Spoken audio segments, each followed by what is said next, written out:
কি অবস্থা গাইজ?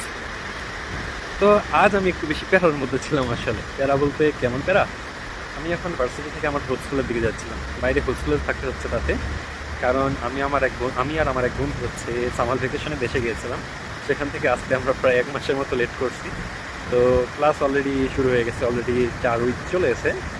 তো এখন এসে ভার্সিটির প্যারা, তার উপর আমরা ভার্সিটিতে ডর্ম পাইনি, কারণ হচ্ছে লেট করে আসছি। তো বাইরে হোস্টেলে আমরা টেম্পোরারিলি ছিলাম। আমরা ভেবেছিলাম খুব শীঘ্রই পেয়ে যাবো, বাট হচ্ছে পাইনি এখনও। আর হয়তো আরও 2 সপ্তাহের মতো লেগে যাবে।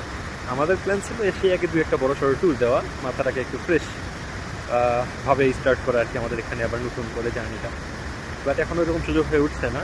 আজকে আবার আমাদের ডর্ম চেঞ্জ করতে হবে।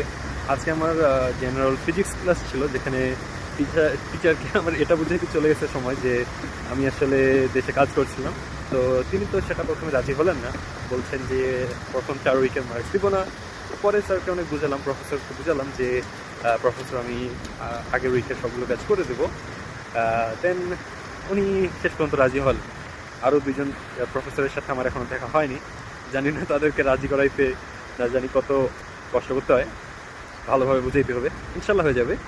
তো তার উপর আবার আজকে আমার হচ্ছে এই টেম্পোরারি হোস্টেল চেঞ্জ করা, সব মিলে প্যারার মধ্যেই ছিলাম। প্যারাই লাগছিল। তো আমি হচ্ছে হোস্টেল থেকে ভার্সিটি থেকে হোস্টেলে যাচ্ছিলাম। যেতে যেতেই এই যে আমার হচ্ছে পিছনে যেই লেকটা, এটা হচ্ছে একটা কৃত্রিম লেক।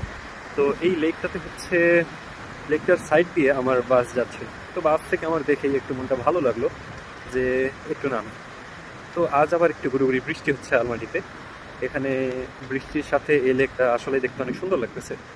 তো জাস্ট এটা দেখে আমার মনে হলো আসলে আমাদের লাইফটা অনেক ছোট আর অনেক তুচ্ছ। তো এই তুচ্ছ জীবনে এত প্যারা নেওয়ার কিছু নাই, এই সময়টা পার হয়েই যাবে যেভাবেই হোক। তো I just want to let you guys know, never let your current paras current situations ruin your energy to travel or ruin your moments. So see you on the next one, guys.